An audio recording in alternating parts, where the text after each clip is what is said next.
অনেক দিন ধরেই আমার একটা পাহাড় কেনার স্বপ্ন ছিল। পাহাড় বিক্রি হয় এটা কিন্তু আমি জানি না। যদি পাহাড় বিক্রি হয় তাহলে আমি এই নদীটার বদলে, ছোট্ট নদীটার বদলে সেই পাহাড়টাকে কিনতে চাই।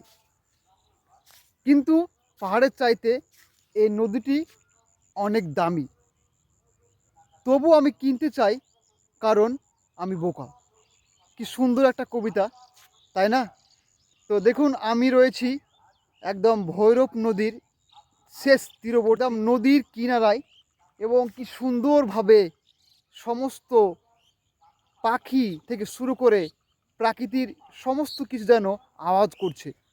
এগুলো কানের মধ্যে যখন যাচ্ছে, কি সুন্দর না লাগছে একটা প্রাকৃতিক দৃশ্য দেখতে। তো দেখুন, আমি সামনে রয়েছি, কি সুন্দরভাবে মনে হচ্ছে প্রকৃতি তার নিজেই সুন্দরভাবে চিত্রলিপি করেছে। কত সুন্দরভাবে এই নদীটি থমথম হয়ে রয়েছে। ওই পাশে রয়েছে সবুজে ঘেরা মাঠ, আর সামনে রয়েছে একটা ছোট্ট নৌকা।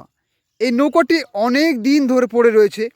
এই নৌকাটাও কিন্তু একদিন অহংকার করত যে তার ওপর চেপে পানির ওপর দিয়ে এই পার থেকে ওই পার হতো।